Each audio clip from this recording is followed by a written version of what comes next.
रंग रंगीलो तेज पुंज है म्हारो राजस्थान, भक्ति शक्ति को अद्भुत संगम अलबेलो राजस्थान।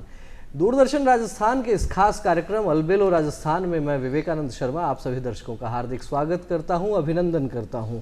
हमारे लिए बड़े आनंद का विषय है कि आज जो हम दिन की शुरुआत जिस खबर के साथ कर रहे हैं, खास तौर पर भारत की बेटियों ने क्रिकेट के मैदान में अपना डंका जिस तरीके से बजाया है और दक्षिण अफ्रीका को विमेंस वर्ल्ड कप के फाइनल में जिस तरीके से चारों खाने चित किया है, पूरे देश में क्रिकेट प्रेमियों में उत्साह का एक उमंग का संचार हो रहा है। और बड़ी बात यह भी रही कि पिछले लगभग 4 दशक में ये पहला ऐसा फाइनल था विमेंस वर्ल्ड कप का जिसमें दोनों नई टीमें थी।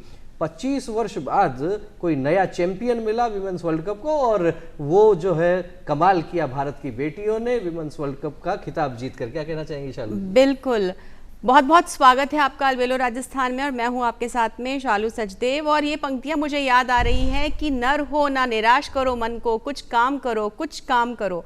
और ऐसा काम कर दिखाया है भारत की बेटियों ने जिससे कि हम सब गर्वान्वित हुए हैं। हम सब एक बार फिर से इस बात को मानने के लिए तैयार हुए हैं, इस बार को मान रहे हैं कि जब हिम्मत करे कोई भी व्यक्ति तो कोई भी कठिनाई सामने आए, दुनिया चाहे कुछ भी कहे, आप अपने लक्ष्य को हासिल कर ही लेते हैं।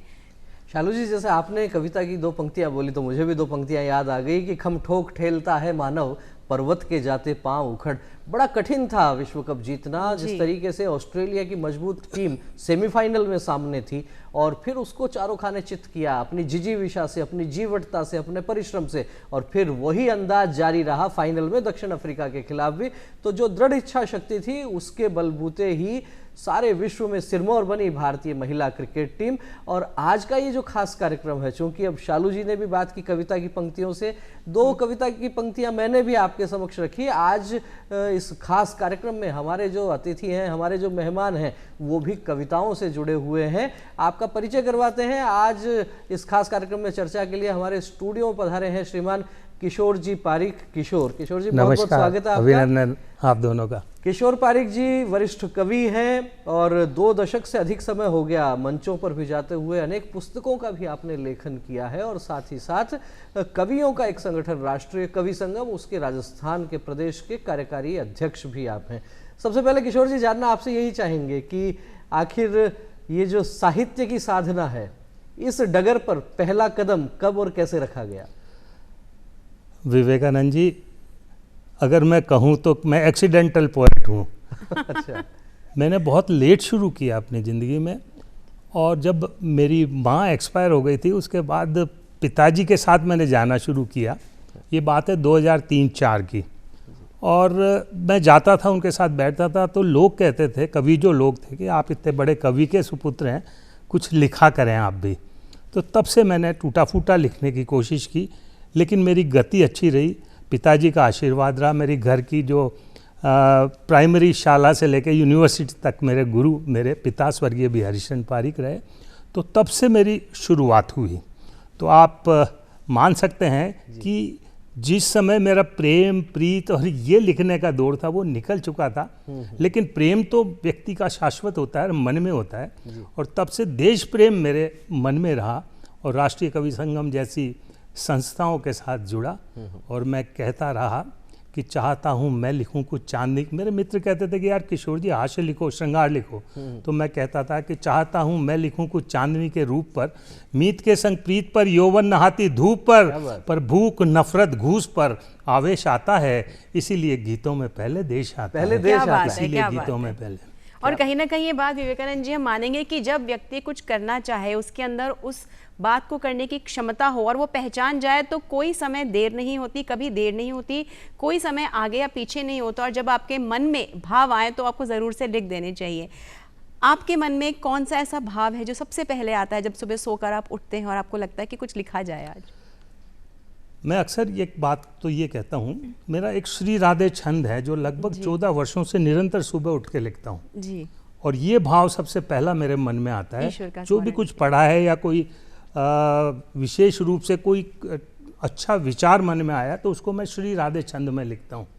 तो मैं अक्सर कहता हूँ कि मैं कविता का एक सिपाही श्री राधे, मैं कविता का एक सिपाही श्री राधे, कागज कलम और बस शाही श्री राधे, भाव शब्द उपमाएं हैं हथियार मेरे, यही लिखाते अक्षर ढाई श्री राधे, यही लिखाते अक्षर ढाई श्री राधे।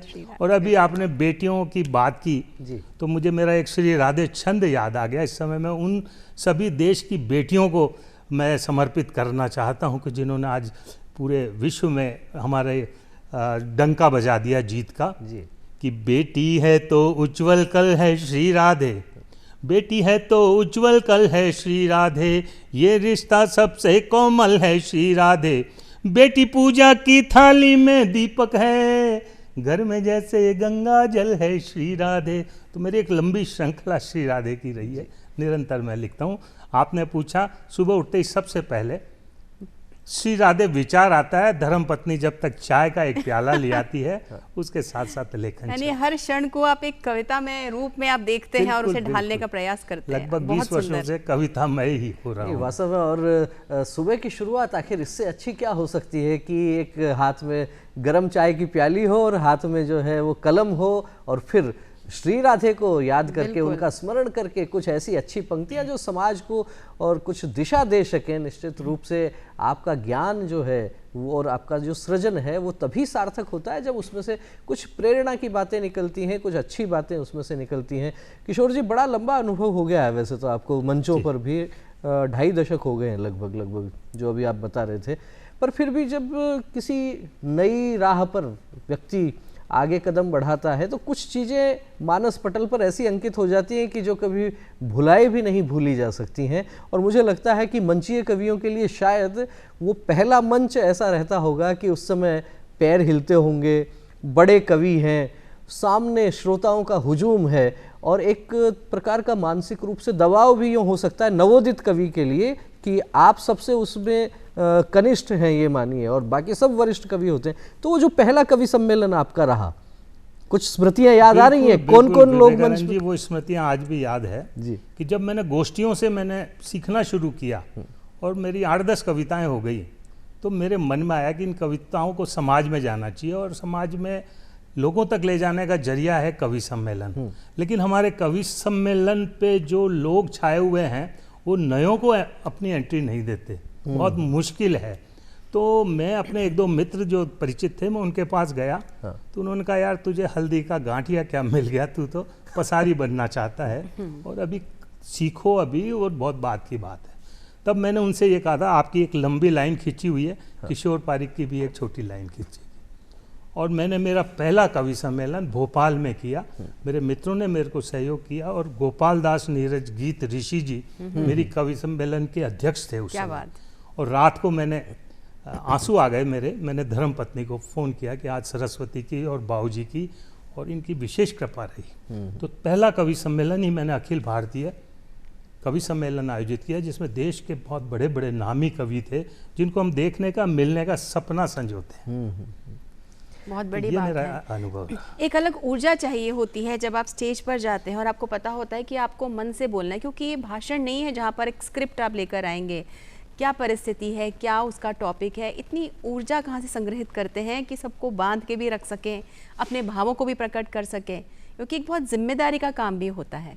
बिल्कुल शालू जी, आप सही कह रही हैं कि मैं और कोई काम जब भी करता हूँ तो मुझे थकान सी महसूस होती है। और अब मैं भी वरिष्ठ नागरिक हूँ, 60 के ऊपर हूँ, तो स्वाभाविक रूप से अब गति धीमी है। लेकिन जब भी कविता की कोई बात आती है तो मुझ में पता नहीं कहाँ से माँ शारदे शक्ति देती है कि मैंने बड़े बड़े कार्यक्रम अपने हाथ में लिए हैं और बहुत अच्छे संपादित हुए। मैं मानता हूँ कि व्यक्ति खुद कुछ नहीं करता। मैं आज भी सोचता हूँ, कई बार मेरी कविताएं देखता हूँ कि ये विचार कहाँ से आ गए। तो मेरा मानना यह है कि आप नहीं लिखते हैं, कोई शक्ति आपसे लिखवाती है और निश्चित रूप से वो ही शक्ति है हमें प्रेरित करती है कविताएं। आपने जो बात कही, लेखन की बात कही आपने, कविताओं में भी सामान्यतः 2 धाराएं ये देखी जाती हैं। कुछ कविताएं मंचीय कविताएं होती हैं, वहाँ आपकी प्रस्तुति उस पर बहुत कुछ निर्भर करता है, और कुछ कविताएं ऐसी होती हैं कि जो बहुत गहरे भाव लिए हुए होती हैं, लेकिन अक्सर ये देखने को मिलता है कि वो कविताएं सामान्यतः मंच पर उतना चल नहीं पाती हैं, वो पुस्तकों में अच्छा स्थान बनाती हैं।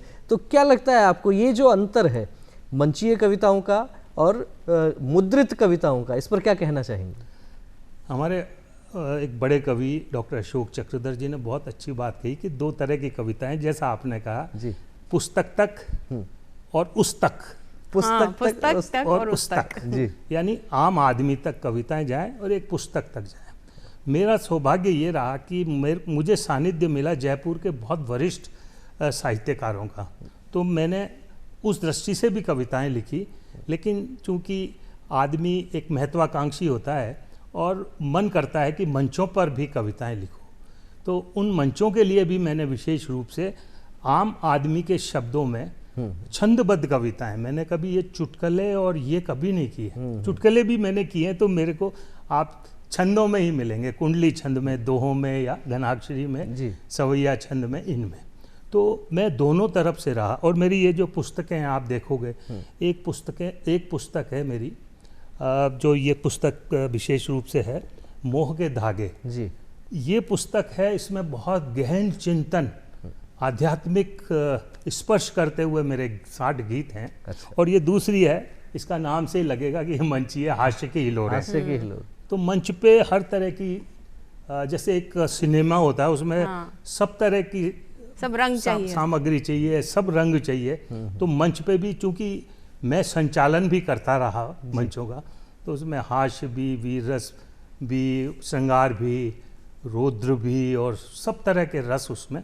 तो मेरी बिल्कुल दोनों तरफ आपने से जो ये अलग अलग तरह के रस की बात की है, कविताओं में, काव्य में अलग अलग प्रकार के रस होते हैं, और सामान्यतः मंचों पर तो हास्य रस का या वीर रस का ज़्यादा बोलबाला रहता है। आपको क्या लगता है कि आपके हृदय के निकट कौन सा रस सर्वाधिक निकट है, कौन से रस पे सर्वाधिक लेखन आपने देखो, किया? मन से तो मैं गीतकार ही हूँ। अच्छा, क्योंकि जब वेदनाओं का स्पर्श होता है तो निश्चित रूप से स्वतः ही शब्द स्फुटित होते हैं, और कुछ न कुछ शब्दों का गठबंधन बन कर वो गीत के रूप में लेते हैं। जी, तो वो प्रयास नहीं करना पड़ता। लेकिन इन कविताओं के लिए मुझे लगता है कि नहीं, ये उस मेले के लिए पढ़नी है, और वहाँ ये श्रोता वर्ग है, तो उनके लिए विशेष रूप से कविताएं लिखनी पड़ती है, तो वो सायास कविता होती है। तो बस वो इतना ही अंतर है। लेकिन मैंने कहीं भी इन मंचों में और साहित्य में कहीं भी ऐसा नहीं किया मैंने कि मुझे नज़र झुकानी पड़ेगी। जी, बहुत अपने आप में ईश्वर का आशीर्वाद है। तो जब एक व्यक्ति अपने आप को कवि कहता है, तो उसके अंदर आध्यात्मिकता, उसके अंदर एकाग्रता, रचनात्मकता, कई सारे गुण निहित होते हैं। किस तरह से जो साहित्य है, आपकी शुरुआत हुई साहित्य, या जो कवि बनना चाहते हैं, जो नए लोग, जो दर्शक हमसे जुड़े हैं, किस तरह की उन्हें किताबें पढ़नी चाहिए, किस तरह के साहित्य का अध्ययन करना चाहिए, जिससे कि ये जितनी भी विधाएं हैं, जितनी भी ये सामग्री हमें चाहिए, जिसमें हमें रचनात्मक होने की भी आवश्यकता है, उस तक पहुंचने की भी आवश्यकता है, एकाग्र होने की भी आवश्यकता है, एक ज्ञान चाहिए, शब्दों का समंदर चाहिए, कैसे करते हैं? देखिए, कवि होने के लिए, जैसे अभी विवेकानंद जी ने कहा था कि सिर्फ कविता से काम नहीं चलता, और मंचीय कवि यदि उसको बनना है तो 30% पोइट्री एंड 70% उसकी प्रेजेंटेशन, प्रस्तुति है। तो इन दोनों चीज़ों का ध्यान रखना पड़ता है। हमने देखा है बहुत सैकड़ों ऐसे कवियों को मैं जानता हूँ जो बहुत श्रेष्ठ, मतलब बहुत ही बढ़िया कविताएं लिखते हैं, लेकिन वो जब प्रस्तुति देते हैं तो उस कविता का इफ़ेक्ट 0 हो जाता है। तो ये दोनों का तालमेल होना बहुत ज़रूरी है। तो साहित्य के लिए विशेष रूप से यदि साहित्यकार ही बनना है तो निश्चित रूप से गहन अध्ययन तो होना चाहिए। हम अपने जो पूर्व में क्या लिखा गया है तब से लेके वर्तमान तक हम उसको साथ साथ पढ़ते भी रहें, और जितना हम पढ़ेंगे उतने अच्छे हमारे थॉट्स होंगे, विचार होंगे, और उतने ही अच्छी हमारे पास शब्दों की संपत्ति होगी। तो शब्द संपदा जितनी बढ़िया होगी उतनी बढ़िया कविता निकलेगी। तो किताबों का जो महत्व है वो कभी कम नहीं हो सकता। आजकल हम देख रहे हैं सोशल मीडिया का बहुत हमें एक प्रभाव देखने को मिलता है, खास तौर से युवा वर्ग पे। वो हर चीज़ देख लेते हैं सोशल मीडिया पर और उसी को रट लेते हैं, उसी को समझ लेते हैं। लेकिन किताबों का अपना एक महत्व है, हमारे इतिहास का, हमारे साहित्य का। दर्शकों को कैसे आप बताना चाहेंगे कि कितना आवश्यक है इससे नाता हमेशा रखना? भाई मैं ज़िंदगी भर 35 वर्षों में एक पुस्तकाध्यक्ष रहा हूँ और बचपन से ही हमारे पिताजी को पढ़ने का बहुत शौक था, तो वो जहाँ जहाँ उनकी पोस्टिंग रही वहाँ की लाइब्रेरी से किताब लाने की जिम्मेदारी मेरी थी।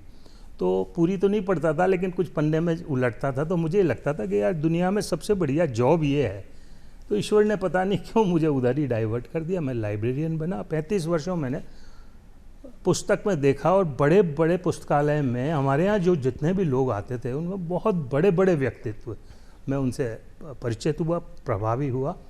और मैंने ये देखा कि हमारे जितने महापुरुष हुए हैं उनकी जीवनियाँ भी यदि हम पढ़ें तो लगता है कि उसके पीछे अध्ययन बहुत बड़ी, जेलों में भी रहे, चाहे नेहरू जी रहे, गांधी रहे, और भी लोग रहे, उन सब ने वहाँ पर भी किताबें पढ़ी और अच्छी अच्छी पुस्तकें वहाँ से सृजित हुई। और मुझे 4 पंक्तियाँ स्मरण हुई विवेकानंद जी कि पुस्तकालय से बढ़कर न कोई आलय, चाहे आपका घर का हो, चाहे कोई सार्वजनिक हो या कोई और पुस्तकालय, कि पुस्तकालय से बढ़कर न कोई आलय, ज्ञान की मंदाकिनी का यह हिमालय, और सिद्ध जिनको इष्ट है इन पुस्तकों का, देह उनकी देवनगरी मन शिवालय। क्या बात क्या देह उनकी देवनगरी मन शिवालय। तो आप अच्छी किताबें पढ़ेंगे, किताबें अच्छी मित्र होती है, तो निश्चित रूप से आपके चरित्र पर, आपके व्यक्तित्व पर उसका प्रभाव अवश्य पड़ेगा। देह उनकी देवनगरी और मन शिवालय, इस प्रकार का जो भाव है वास्तव में बहुत गहरा भाव है। और साहित्य की साधना करने वालों को इसीलिए सरस्वती का मानस पुत्र कहा जाता है। लंबे समय से आप उसी साधना और आराधना में लगे हुए हैं। एक दौर था किशोर जी जब हम देखते थे कि बड़े कवि सम्मेलन जो हुआ करते थे, नाम जो होता था अक्सर ये होता था अखिल भारतीय कवि सम्मेलन, अखिल भारतीय विराट कवि सम्मेलन, इस तरह के नाम देखने को मिलते थे। अब इस दौर में जो है वो अखिल भारतीय के स्थान पर शब्द आ गया हास्य कवि सम्मेलन, है ना। तो ये जो एक अंतर है अखिल भारतीय से हास्य तक का, हास्य भी एक बहुत जरूरी और बहुत आवश्यक रस भी है, लेकिन कवि समाज के भीतर जब हम बात करते हैं अलग अलग लोगों से तो कई बार अलग अलग विचार आते हैं कि हास्य के नाम पर भी जिस तरीके से फूहड़ता अपनी जगह बनाने लगी है, और कहीं ना कहीं केवल और केवल चुटकुलेबाजी की भी जो बात होती है। हालांकि इस विषय पर भी बहुत लोगों का तो ये कहना है कि वो भी अपने आप में एक बड़ी विधा है, हम उसका भी सम्मान करते हैं, लेकिन उससे मैसेज क्या जा रहा है। तो ये जो कवि समाज के भीतर जो ये चर्चा चल पड़ी है पिछले दिनों कि कवि सम्मेलन का आखिर एक आदर्श स्वरूप कैसा होना चाहिए, क्या कहना चाहेंगे? सही कह रहे हैं विवेकानंद जी। कवि सम्मेलन का एक वो दौर था कि मंच पर यदि 10 कवि हैं तो उसमें 8 गीतकार हुआ करते थे।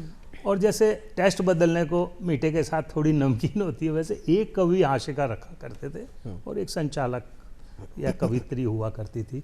लेकिन शने शने हमारी मानसिकता, चाहे उस पर सिनेमा का प्रभाव कह दें, सोशल मीडिया का प्रभाव कह दें, और जो मतलब समय के साथ साथ जो बदलाव आया युवा पीढ़ी में, भागती दौड़ती सी इस जिंदगी में आदमी सुकून के 3 पल ढूंढना चाहता है। तो उसमें वो नहीं चाहता कि उसको कोई गंभीर गीत सुनने, वो थोड़ी देर के लिए जाएगा, तो वो चाहता है कि उसको हास्य मिले, परिहास मिले और मन प्रसन्न होके वो आए।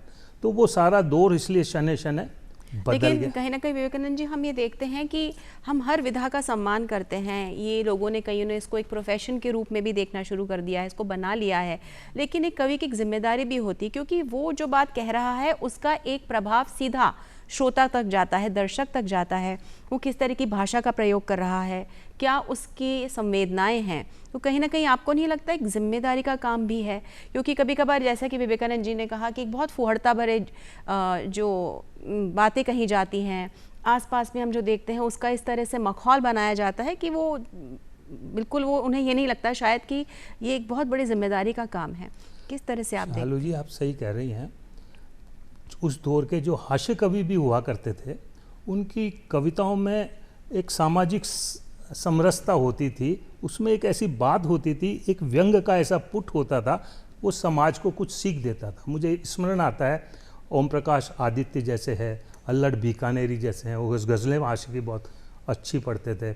इसके अलावा हमारे डॉक्टर अशोक चक्रधर जिनकी अभी मैंने चर्चा की थी, काका हाथरसी, ऐसे बहुत सारे कवि कि जो कि भाष्य में भी अपना एक विशेष स्थान रखते थे, लेकिन उनकी बात में एक बात हुआ करती थी।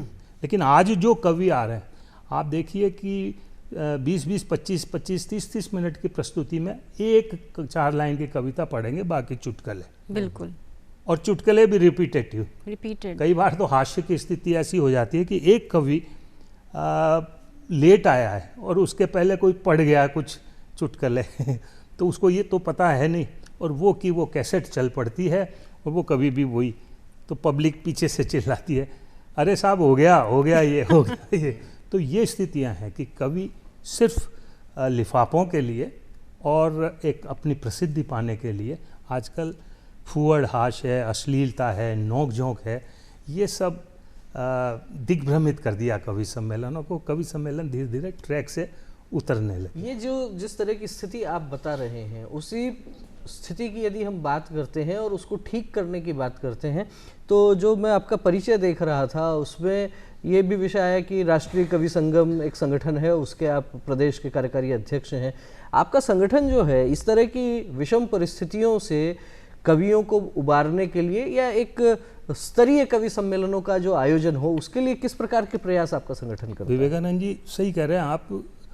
जो चिंतक कवि थे, विचारक थे, उन लोगों ने देखा कि स्थितियां बड़ी विपरीत होती जा रही है, प्रतिकूल होती जा रही है, तो उन्होंने एक मंच बनाया और दिल्ली से हमारा ये कारवां शुरू हुआ। आदरणीय जगदीश मित्तल जी इसके राष्ट्रीय अध्यक्ष हैं। एक छोटे से गोष्ठी से ये शुरुआत हुई और इसका ध्येय ये रखा कि राष्ट्र जागरण धर्म हमारा। जो भी कविताएं हो वो कविताएं ऐसी हो कि कवि एक सिपाही के रूप में हो, सीमा पर हमारा सिपाही लड़ रहा है, लेकिन यहाँ के जो वैचारिक आंदोलन में जो गिरावट आई है उससे हमारा एक कवि समाज को दिशा देने का काम करे। तो ये ध्येय लेकर कवि संगम ने अपना काम शुरू किया और आज पूरे देश भर में और विदेशों में, लगभग 35 देशों में जहाँ जहाँ हिंदी बोली जाती है, सुनी जाती है, हिंदी भाषी लोग हैं, वहाँ राष्ट्रीय कवि संगम काम कर रहा है। और हमारे राजस्थान में भी हम लोगों ने लगभग 2007 से हमने शुरू किया था और आज पूरे राजस्थान में सभी जिलों में लगभग इसकी इकाइयाँ हैं और नियमित गोष्ठियाँ होती है और श्रेष्ठ कविताएं पढ़ी जाती हैं। शालू जी, कितनी अच्छी बात है जो ध्येय वाक्य इन्होंने बताया, राष्ट्र जागरण धर्म हमारा।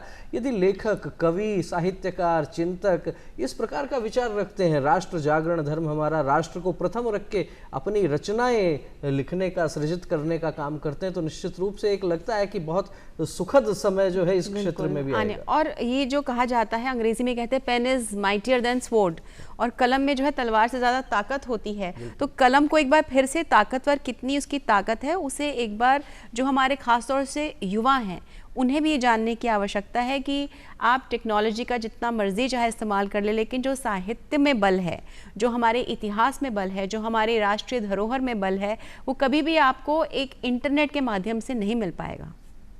किशोर जी, आपसे चर्चा ये भी करेंगे साथ के साथ कि जैसे आपने जो सृजन किया और जो शालू जी बात कह रही हैं, कोई रचना ऐसी आपको ध्यान में आ रही है कि जिसका कोई समाज पर बड़ा प्रभाव पड़ा हो, प्रशासन या सरकार को कोई दिशा निर्देश उस कविता से, उन पंक्तियों से मिले हो, या समाज में उसकी व्यापक चर्चा हुई हो कि ये एक रचना वास्तव में ऐसी रचना हो गई है कि जिसका सामाजिकता से बड़ा सरोकार है? मेरी ज़्यादातर कविताएं विवेकानंद जी आरंभिक दौर में मैंने लिखी थी, वो सामाजिक सरोकारों पे थी। और जहाँ तक शुरुआत की बात है, तो जैसे मैं आपको स्मरण होगा कि राम सेतु का एक मुद्दा उठा था जी। और उस मुद्दे में हमारे सुप्रीम कोर्ट में भी कुछ हलफनामा वगैरह पेश किया गया था, राम के अस्तित्व को चुनौती दी गई थी। उस समय पूरे देश के करोड़ों लोगों का मन आहत हुआ था। तो वहाँ मैंने एक लंबी कविता लिखी और उसको लेकर मैं देश में कई जगह मैंने पढ़ी। तो राम की महिमा उसके अंदर है जी। और साथ में तकनीकी पार्ट जो उसके राम सेतु के हैं वो थे। तो आप कहें तो मैं 4 पंक्तियां उसकी राम की महिमा की आपके बीच में रखता हूँ कि राम हृदय में मुस्काते हैं, धड़कन में बसते सबके, धर्म जाति मजहब से हटकर चाहे हो कितने तबके, राम हमारी श्रद्धा ममता करुणा के अद्भुत धाम है, मन से यदि निकले रावण तो सबके मन में राम है। क्या बात। तो जल में थल में नभ मंडल में राम दिखाई देते हैं, तन में तन में जड़ संगम में राम गवाही देते हैं, नीर तीर और समीर में राम ही राम समाये हैं, ऐसी कोई ठोर नहीं जहाँ राम जी ना छाए हैं, एक लंबी मेरी कविता, बहुत ही पूरी शानदार स्मरण पंक्तियां में जो भी है। है, पूरे देश में मैं इसको लेकर गया जी।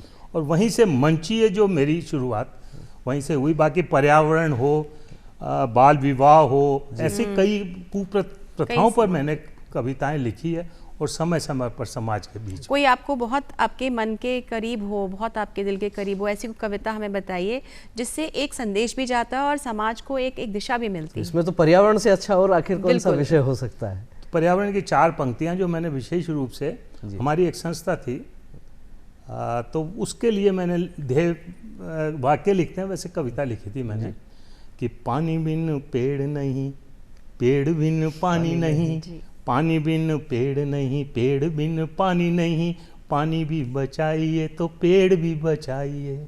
कोई जब मांगे वोट पहले दूर करो खोट, वृक्षारोपण की शपथ खिलाइए और जन्म के साथ पेड़, परण के साथ पेड़, मरण के काल में भी पेड़ लगवाइए।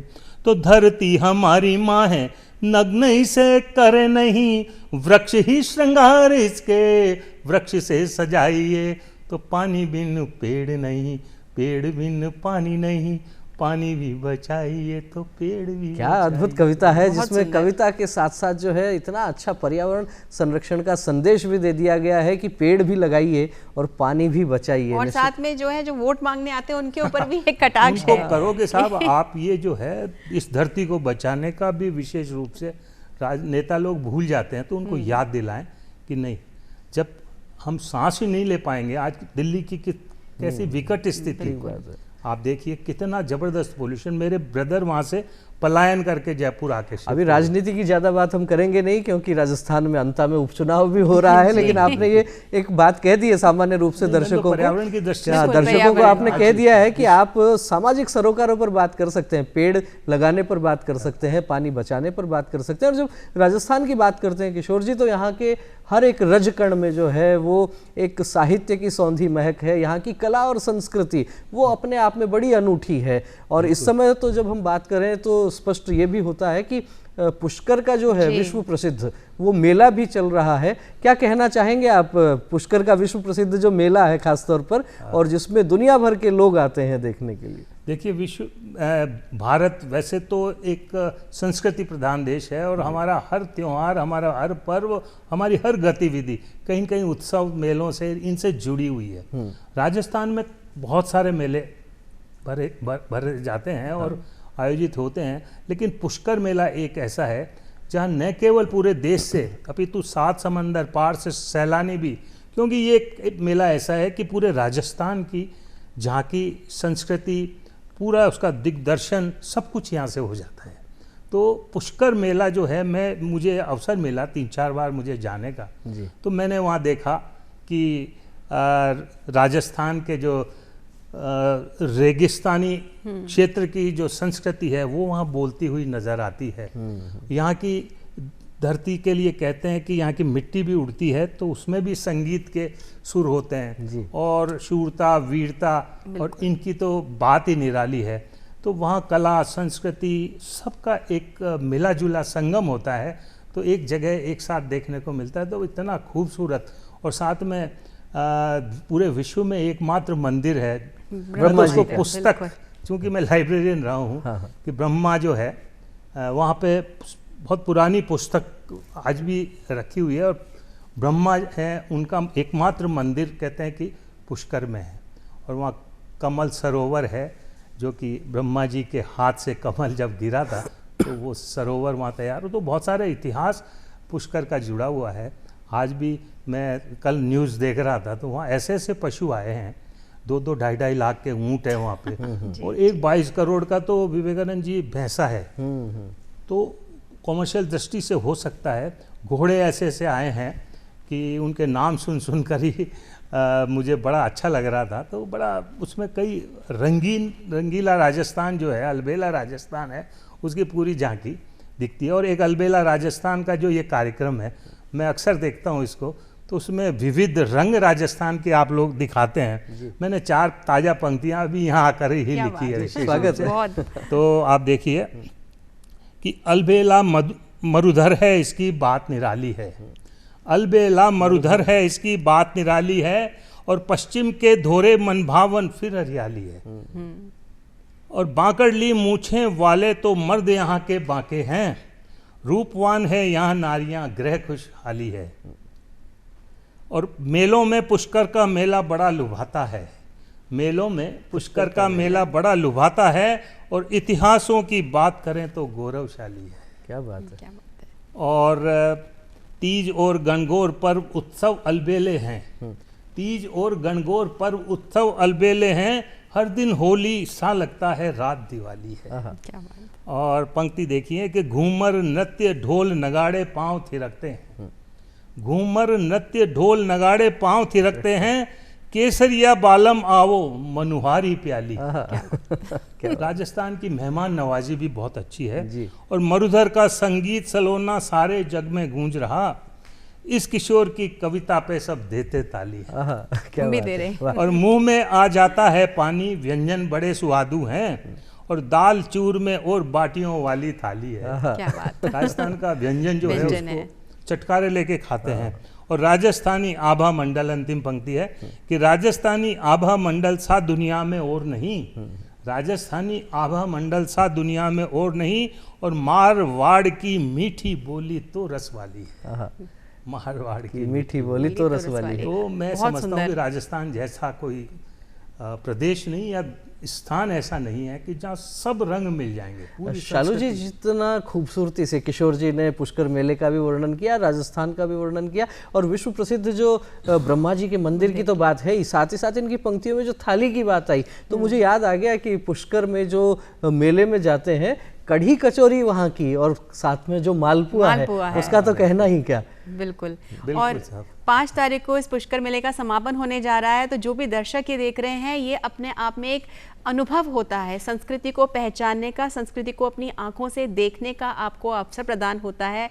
पूरे विश्व भर से लोग यहाँ पर जुटते हैं, कई तरह के यहाँ पर कंपटीशन होते हैं, तो एक बहुत ही सुंदर, रचनात्मक और राजस्थान के विभिन्न रंगों से सराबोर आपको ये मेला देखने को मिलता है। तो ज़्यादा से ज़्यादा लोग वहाँ पहुँचें, और राजस्थान में जहाँ हम, जैसा कि भी किशोर जी ने बताया कि पधारो मारे देश, केसरिया बालम, हम आपका स्वागत करेंगे, आप हमारी धरती पर आएँ, धरती की महक अपनी सांसों में लेकर जहाँ भी जाएं इसकी खुशबू फैलाएं। चर्चा को आगे बढ़ाएंगे किशोर जी, बात करेंगे, जैसे पुष्कर मेले की बात हो गई है और आपने अच्छी पंक्तियां भी उस पर हमारे दर्शकों को सुना दी हैं। राष्ट्रीय कवि संगम की बात की हमने, उसके अलावा भी आप जयपुर में भी बहुत सी साहित्यिक संस्थाओं के साथ जुड़े हुए हैं। एक तरफ कवि सम्मेलनों की लंबी श्रृंखला, दूसरी तरफ लेखन के लिए समय निकालना, और फिर तीसरा ये जो अलग अलग संस्थाएं हैं, कैसे तालमेल बना पाते हैं? समय तो बहुत सीमित ही रहता है, सबके पास बराबर ही रहता है समय। नहीं, बिल्कुल कहते हैं, लेकिन कहते हैं ना विवेकानंद जी, जहाँ चाह वहाँ राह। तो जब लिखने का मन होता है जी, तो उस समय बाकी सब काम हम छोड़ देते, प्रायोरिटी पे कुछ काम, वहाँ मेरा लेखन जो कार्य है, और मेरा अक्सर रात को होता है, मैं देर रात तक 12-1 बजे तक मैं जगता हूँ, और वो 1-1.5 घंटे का दौर ऐसा होता है कि जब पूरा मस्तिष्क जो है मेरा कंसंट्रेट हो जाता है, और जिस विषय को मैं लेता हूँ तो वो विषय पूरी तरह से मेरे इर्द गिर्द होता है, तो उसमें से पंक्तियाँ स्वतः ही आती है, और उनके साथ में हम तुकबंदी कह सकते हो इसको, प्रास मिलाना, तुकांत मिलाना, वो करके एक शब्दों की हम लोग जादूगरी आप कह सकते हो, वो लोग करते हैं, और लोग उसको बहुत पसंद करते हैं। बाकी छंदों का मुझे इतना विशेष कुछ जानकारी नहीं है, और मैं अक्सर अपने लिए कहता हूँ विवेकानंद जी, 4 पंक्तियाँ मेरे गीत की है कि अलंकार छंदों की भाषा क्या जानूं, उपमा नवरस श्लेष भाव क्या होते हैं, अनुप्रास या गण प्रतीक का पता नहीं, मेरे हाथों पढ़कर वो भी रोते हैं, मुझको तो बस दर्द दिखाई देता है, मैं जनमानस के क्रंदन का श्रोता हूँ, मैं कागज पर आग कलम से बोलता हूँ। क्या बात तो मैं जब भी लिखता हूँ स्वतः ही विचार मेरे उमड़ते हैं, मेरा कोई विशेष अध्ययन नहीं है, लेकिन माँ शारदा कुछ विचार देती है, उनको मैं। और ये आपकी सहजता है कि आप कह रहे हैं कि आप इन चीज़ों को नहीं जानते, जबकि सच्चाई ये है कि अगर आपको इन छंद और अलंकारों का ज्ञान नहीं हो तो शायद आगे लिखना थोड़ा कठिन हो जाए। तो हमें बहुत गर्व है, हमें बहुत अच्छा लग रहा है कि आज हमारे साथ में एक ऐसे कवि हैं, ऐसे साहित्यकार हैं जो ये मान रहे हैं कि जो सीखना है वो एक निरंतर प्रक्रिया है, तो सीखना बहुत महत्वपूर्ण होता है। आपको कहाँ से प्रेरणा मिलती है? आपने बताया आप सामाजिक सरोकार भी लिखते हैं, आज आपको, क्योंकि आज फ़ोन भी स्मार्ट हो गए हैं, तो ये इतनी स्मार्ट दुनिया में आप किस तरह से अपनी सहजता को बरकरार देखिए, रखते हैं? विचार तो हमारे इर्द गिर्द चलते रहते हैं। हम सुबह अखबार पढ़ें, आज जैसे हम लोगों ने एक न्यूज़ पढ़ी, बड़ा मन विचलित हुआ, एक बच्ची ने आत्महत्या कर ली। तो ये क्यों हो रहा है समाज में? तो मन क्रंदन करता है कि ये क्या हो रहा है।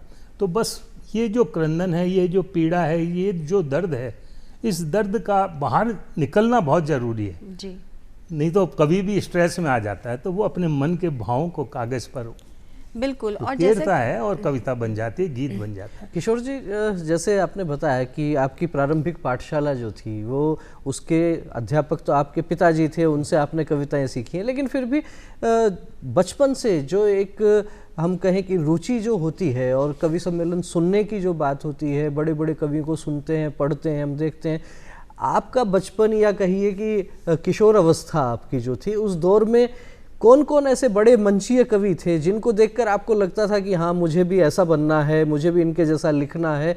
उनकी लेखनी में किस तरह की आग है, या उनकी लेखनी में किस तरह का हास्य है, या कैसे गीत हैं? तो ऐसे कोई 2-3 श्रेष्ठ कवि जिनका आपके जीवन पर गहरा प्रभाव पड़ा हो, कृपया उनके बारे में बताएं विस्तार से। देखो, सबसे ज़्यादा प्रभाव तो मेरे पिताजी की कविताओं से पड़ा। मैं ईमानदारी से कह रहा हूँ, मैं बहुत लेट जुड़ा, ज़्यादा कवियों से जुड़ा नहीं, उनकी ज़्यादा सुनी नहीं। इसका लाभ एक मुझे ये भी मिला कि मैं जो लिखता हूँ वो मेरी चाहे टूटी फूटी हो मेरी, लेकिन मौलिक होती है, तो इसका मुझे लाभ मिला। बाकी मैंने बाद में जैसे ही कवि सम्मेलनों से जुड़ा तो देश के बड़े कवियों को उनके साथ पढ़ने का भी मुझे सौभाग्य मिला। देशभक्ति की कविताएं जब मैं शुरू की तो मेरे जो श्रेष्ठ कवि इस देश के डॉक्टर हरिओम पंवार, उनको मैं सुनता था। हमारे मित्र हैं वेदव्रत वाजपेयी, और इन 5-7 कवियों को मैंने सुनता था। तो मुझे लगता था कि मैं भी कुछ ऐसा लिखूं और कुछ ऐसा पढ़ूं। लेकिन हर व्यक्ति को वाणी और सब कुछ ईश्वर जो देता है, मुझे उस अंदाज में मैंने खूब लिखने की कोशिश की और खूब लिखा भी। ओज मैंने पूरे देश भर में पढ़ा, चाहे कश्मीर की समस्या हो, आतंकवाद हो, और भी मेरी सामाजिक सरोकारों की कविताएं भी मैं देश फौज में ही पढ़ता था। मुझे कई बार ये कहते थे, रक्षाबंधन पढ़ रहे हो यार, तुम सीमा पे सिपाही को प्रेरित कर रहे हो। तो वो कविताओं में कहीं न कहीं वो आ जाता है, भाव वो आ जाता है। बिल्कुल, तो वो प्रेरणा और भाव। आजकल हम देखते हैं किशोर जी, जो बहुत छोटे छोटे बच्चे हैं, उनका एक सपना पूरा नहीं होता, वो हताश हो जाते हैं ज़रा सी बात पर। जैसा हमने देखा कि एक छोटी सी बच्ची ने अपने जीवन का अंत कर लिया। किस तरह से जो कविताएं हैं, किस तरह से जो साहित्य है, उससे एक इंसान का मेंटल हेल्थ जो है, उसका जो एक मानसिक संतुलन है, उसके मन की जो विपदाएं हैं, जो शायद वो किसी से शेयर नहीं कर पाता, किसी से बांट नहीं पाता, उसे प्रेरित कर सकती हैं। जैसे हम रश्मि रथी की अगर बात करें तो कितना एक बिल्कुल किसी भी व्यक्ति को, ये कौरवों ने भी बहुत कष्ट सहे थे। युवा वर्ग जो खास तौर से बहुत जल्दी हताश हो जाता है, उनसे क्या कहना चाहेंगे? किस तरह के उनको साहित्य का अध्ययन करना चाहिए? पढ़ाई अपनी करते रहें। भाई, विशेष रूप से मैं हमारे युवाओं को तो यही संदेश देना चाहता हूँ कि जितना पढ़ सकें उतना पढ़ें, और जितना पढ़ेंगे, क्योंकि आज का जो दौर है मोबाइल युग का है, हम सब सिमट के उसमें आ गए हैं, और उसमें भी एक रील्स चलने लगी हैं, और हम खुद भी उस आदत में आ गए, एक रील से दूसरी रील, तीसरी रील, और अपना समय हम लोग किल करते हैं। दूसरा, हम टीवी पर भी हम लोगों ने बहुत समय नष्ट किया है। तो इनसे थोड़ा अपने आप को दूर करें। मैं HCM institute of public administration जैसी संस्था में रहा हूँ, और लगभग 35 वर्ष जो IAS में बच्चे सेलेक्ट होके आते हैं, उनसे मेरा संपर्क रहा। तो उनसे जब बात करता, उनके अनुभव सुनता, तो उन्होंने कहा हम सबसे पहले अपने आप को मोबाइल से, अगर किसी के पास बहुत सुंदर फ़ोन है तो वो है उस पर आ जाते, कीपैड वाले पे आ जाते हैं। सिर्फ जहाँ आवश्यकता होती है बात करने की, हम उतना यूज़ करते हैं। तो ये सबसे बड़ा दुष्प्रभाव जो आ रहा है पीढ़ी पे। अब मैं देख रहा हूँ हमारे नाती पोते जो हैं, वो जरा सा अवसर मिला मोबाइल लेते हैं, उस पर गेम्स खेलना और खेलना, और यहाँ तक कि अब बाहर से भी संपर्क करते हैं, 2 लोग मिलकर कुछ लूडो टाइप के गेम खेलते हैं, और इसके दुष्प्रभाव बहुत सामने आ रहे हैं काफ़ी। तो इनसे कैसे तैसे उनको बचाया जाए जी। और नैसर्गिक रूप से बच्चे को उस मिट्टी में खेलने के लिए प्रेरित किया जाए। उन किताबों के बीच में पुस्तक संस्कृति से उसको जोड़ने के प्रयास किया जाए। मिट्टी के खिलौने बनाना, ये बनाना जो हम बचपन में हम लोग देखा करते थे, वो तो धीरे धीरे बदल गए खेल ही एक प्रकार मेरी से। 4 पंक्तियां फिर मुझे बचपन की स्मरण जी। वो आई स्वागत। कि हंसी ठहाका लंगड़ बंगड़ झूला मचका झोंटा दे। आहा, क्या हंसी बात। ठहाका लंगड़ बंगड़ झूला मच, हमारे खेल लंगड़ हुआ करते थे। कोई बड़े बड़े आज के जैसे गैजेट नहीं थे कि हंसी ठहाका लंगड़ बंगड़ झूला मचका झोंटा दे और पतंग उड़ाऊं डांटे अम्मा फिर लड्डू एक मोटा दे और धूम धड़ाका ताता थैया भोला बचपन सच्चाई ऐसा कर दे भगवान मुझको मेरा बचपन लौटा दे। क्या बात। तो इंसान में बचपना होता है, लेकिन धीरे धीरे हम लोग, बच्चा जो है आज 9, 10, 11 साल का बच्चा, वो जो युवा और बड़े प्रौढ़ नहीं देखते, वो सारी सामग्री मोबाइल पर देख चुका होता है। तो आप बताइए कि उसके भोले बालपन के ऊपर ये जब चीज़ें उतरती जाएगी तो कहाँ से उसको ये संस्कार, संस्कृति, देशभक्ति ये नजर आए। निश्चित रूप से बहुत विकट परिस्थितियां हैं और इन विकट परिस्थितियों में वास्तव में बचपन कैसा होना चाहिए ये भी बताना बहुत आवश्यक है।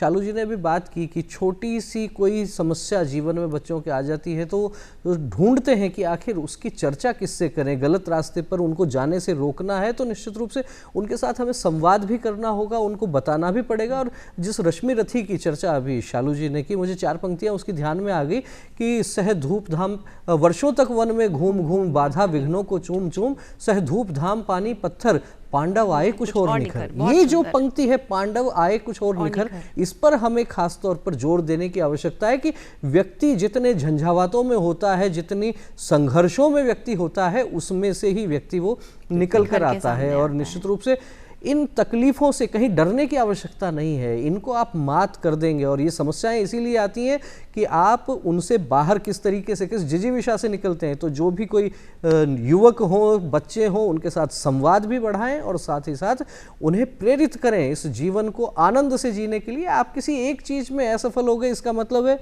ईश्वर ने आपके लिए किसी बड़ी भूमिका का चयन पहले से कर रखा है। इस सकारात्मकता के भाव के साथ आगे बढ़ना होगा। किशोर जी, अभी चर्चा आपने की मोबाइल फ़ोन की, मुझे ऐसा देखने को मिलता है कि इस दौर में मोबाइल फ़ोन है, सोशल मीडिया है, और कवि सम्मेलनों में एक दौर में जब जाते थे तो केवल बड़े कवि का नाम ये लोगों के ध्यान में होता था। आज वो कवि जब मंच पर जाता है उसके पहले उनकी 50 कविताएं लोग स्क्रॉल करके मोबाइल पर देख चुके होते हैं। आपके साथ भी ऐसा होता होगा निश्चित रूप से। तो ऐसे में क्या कैसी परिस्थिति बनती है कि जब श्रोता आपको ऑलरेडी पहले से ही सोशल मीडिया पर सुन चुके होते हैं और फिर वही रचनाएं आप वहां सुनाते हैं? नहीं, ये मैं प्रत्यक्ष रूप से मैंने देखा है, क्योंकि मैं तो इतना पॉपुलर कवि नहीं हूँ। मेरा श्री राधे लेकिन स्मरण है कई लोगों को, और जब भी किसी कवि सम्मेलन में खड़ा होता हूँ तो वो मुझे कहते हैं कि श्री राधे, तो मैं श्री राधे से शुरू करता हूँ। मुझे एक घटना याद आती है जी कि एक कवि सम्मेलन था, उसमें हमारे देश के बड़े कवि आदरणीय सुरेंद्र शर्मा जी आना था। थोड़ा लेट हो गए वो जी। लेट होके उन्होंने कविताएं पढ़ना शुरू किया। जैसे ही वो कविता उन्होंने शुरू की तो उससे पहले जब कवि सम्मेलन शुरू नहीं हुआ, आधा पौन घंटे उन्हीं की कविताएं कैसेट पे चल रही थी वहाँ पे। अच्छा। और वो सारी कविताएं बार बार वो कैसेट वाला लगा देता था, तो और पब्लिक इंतजार में थी, तो 3-3, 4-4 बार सुन ली और वही कविता वो सुनाने लगे। तब पब्लिक चिल्लाने लगी वहाँ पर कि साहब ये तो सुन ली। फिर उन्होंने दूसरी शुरू की, बोले ये भी सुन ली। बोले आप आए उसके पहले आपकी कैसेट चल रही थी। तो ये जो आप कह रहे हो, कवि के पहुंचने से पहले रचनाएं बड़े वहां कवियों पहुंच के जाती साथ अक्सर होता है जी। और निश्चित रूप से ये स्थिति तो है, लेकिन पॉपुलर कवियों के साथ जी। हरिओम पंवार जी जहाँ जाते हैं उनके से पहले उनकी कैसेटें बजती रहती है। और हम लोग भी जो अच्छे कवि हैं, उनके गीतकार हैं, उनके गीत अपनी गाड़ियों में, अपने घरों में सुनते हैं।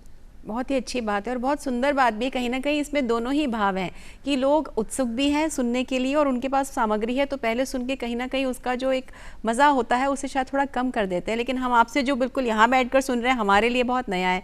दर्शकों को क्या सुनाएंगे? दो आपकी बहुत कोई फेवरेट हो, बहुत पसंदीदा हो, कोई ऐसी 2-4 पंक्तियाँ श्री राधे छंद में से कहीं से भी। चलिए श्री राधे छंद सुनाता हूँ आपको मैं जी। जब कैसे शुरुआत हुई इसकी श्री राधे छंद की, मेरी धर्म पत्नी अक्सर सुबह सुबह जब हम लोग बैठते हैं, मैंने पहले कृष्ण के छंद लिखा करता था, उसको सुनाता तो वो कहती कि बेकार है ये तो। मैंने कहा क्यों देवी जी, ऐसी क्या बात है? तो वो कहती कि इसमें श्री राधे नहीं है, राधे नहीं है तो कृष्ण उसके बिना आधे हैं। तब फिर मैंने संकल्प लिया कि नहीं, आज से मैं हर कविता में, हर पंक्ति में श्री राधे लिखूँगा। और गाड़ी चलाते चलाते हम दोनों कहीं जा रहे थे तो कुछ पंक्तियाँ जहन में आई, वो पंक्तियाँ मैंने उन्हें सुनाई तो बोले हाँ बिल्कुल कुछ ऐसी ही चाहती हूँ मैं।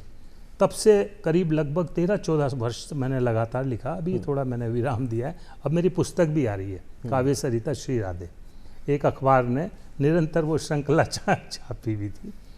तो वहीं से मैं शुरू कर रहा हूँ कि भोर दोपहरी सांझ बोलिए श्री राधे, भोर दोपहरी सांझ बोलिए श्री राधे, कृष्ण कन्हैया खुद आधे बिन श्री राधे, टेलीफोन मोबाइल पर ना हलो कहो, डायल वाली टोन डालिए श्री राधे। कृष्ण कन्हैया रोज के अलग अलग, कृष्ण कन्हैया श्याम वरण है श्री राधे, सबके सारे कष्ट हरण है श्री राधे, पर फंसते हैं संकट में जब खुद का ना, विपदाओं का निराकरण है श्री राधे। श्याम सखा को मुरली प्यारी श्री राधे, सारी दुनिया है बलिहारी श्री राधे, जो मीरा रस खान सूर के वो मेरे, वैलेंटाइन कृष्ण मुरारी श्री राधे। मुफलिस का हंगामा समझे श्री राधे, चाहे मेरा ड्रामा समझे श्री राधे, कुछ देने को पास नहीं है कान्हा जी, मुझको यार सुदामा समझे श्री राधे। तो ये सीरीज चलती रही, 2-2.5 हज़ार करीब मेरे श्री राधे। और मैंने हास्य भी खूब लिखा इस पे। अच्छा। मेरा एक वायरल हुआ था विवेकानंद जी कि घड़ा दशहरे पे, और उस समय कोरोना भी था, कि घड़ा पाप का आज भर गया श्री राधे, घड़ा पाप का आज भर गया श्री राधे, कुंभकर्ण कोविड से डर गया श्री राधे, रावण गया भराने ईंधन वाहन में, भाव सुना तो वहीं मर गया श्री राधे। देखिए, और एक मेरी पत्नी ने लाभ उठाया, एक शालू जी सुनिए जी, उसने यहाँ देखा कि ये तो पूरा श्री राधे के उसमें आ गए, तो अभी गर्मी इस बार बहुत जबरदस्त पड़ी जी, तो उन्होंने इसका लाभ उठाया, उससे श्री राधे एक निकल के आया कि बहता देख पसीना तन का श्री राधे, बहता देख पसीना तन का श्री राधे, गर्मी में एहसास तपन का श्री राधे, पत्नी बोली शाम पिया रहते घर में, एसी लगवाओ 2 टन का श्री राधे। क्या बात, क्या एसी बात। लगवाओ 2 टन का। कविताएं बड़ा अच्छा माध्यम है जी। अपनी बात कहने तो का, हास्य जो सहजता परिहास से भी खूब और मैं हास्य के इसमें- साथ में भी आप चुटेले अंदाज में भी अपनी बातें बहुत सहजता से कह देते हैं। आपने जो बीच में भी चर्चा की पुस्तकों की, आपने पुस्तकें लिखी हास्य की हिलोर, नाम से समझ में आता है हास्य होगा ही। आपने पुस्तक लिखी मोह के धागे और अध्यात्म का विषय भी आपने बताया, लेकिन एक पुस्तक आपकी पर्यावरण के बाल गीत, जब एक तरफ तो मंचों पर आप बड़ी बड़ी बातें देशभक्ति की, संस्कारों की, इस प्रकार की अपन बड़ी बहुत बातें कहते हैं, लेकिन ऐसे में छोटे बच्चों के लिए जो है रचनाएं बहुत कम देखने को मिलती हैं।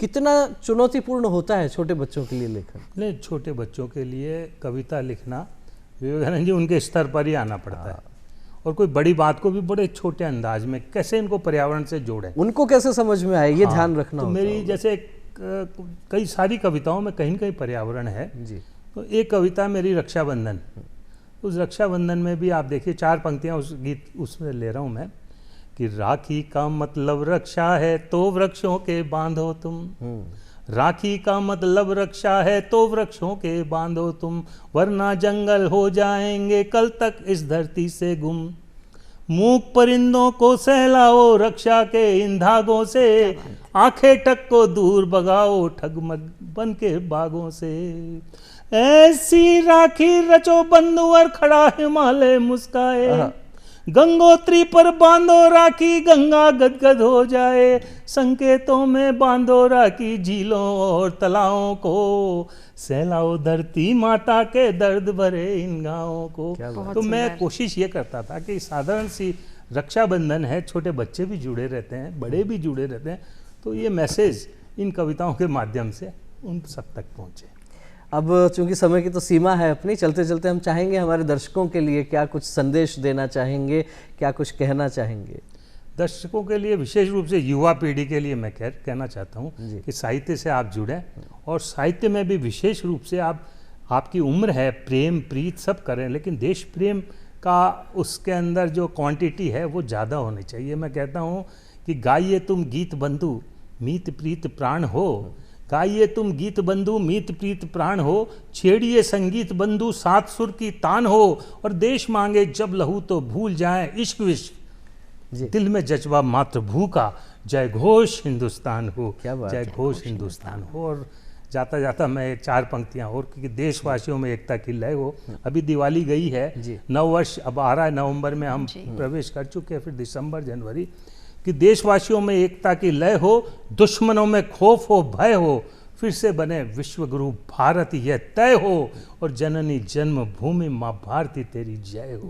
क्या बात है, भारती तेरी जय, माँ भारती तेरी जय हो। इस प्रकार का विचार अपनी पंक्तियों के माध्यम से किशोर जी ने कहा। और आज हमने चर्चा की खास तौर पर राष्ट्रीय कवि संगम के प्रदेश कार्यकारी अध्यक्ष वरिष्ठ कवि किशोर पारिक जी से, और इनके लिए मैंने कई जगह सुना है कि चाहे बुढ़ापा घेर ले या करे बीमारी जोर, ये किशोर हैं उम्र भर रहना इन्हें किशोर। और इस तरह का भाव इनकी पंक्तियों में, इनकी रचनाओं में भी हमें दिखा। और साथ ही साथ मैथिली शरण गुप्त जी की जो पंक्तियां हैं कि केवल मनोरंजन न कवि का कर्म होना चाहिए, उसमें उचित उपदेश का भी मर्म होना चाहिए, उसी भाव को पंक्तियों के माध्यम से जीवंत करने का काम ये कर रहे हैं। जिस संगठन से जुड़े हैं उसके लिए भी कहा, राष्ट्र जागरण धर्म हमारा, राष्ट्र को प्रथम रखने का भाव। और साथ ही साथ पुष्कर मेले की भी चर्चा हुई, तमाम उत्साह की बातें हुई, जीवन में उमंग की बातें हुई। आप सभी दर्शकों का भी जीवन इसी प्रकार से उत्साह और उमंग से परिपूर्ण रहे, इन्हीं शुभकामनाओं के साथ देंगे इस कार्यक्रम को विराम। बहुत बहुत धन्यवाद, नमस्कार। नमस्कार।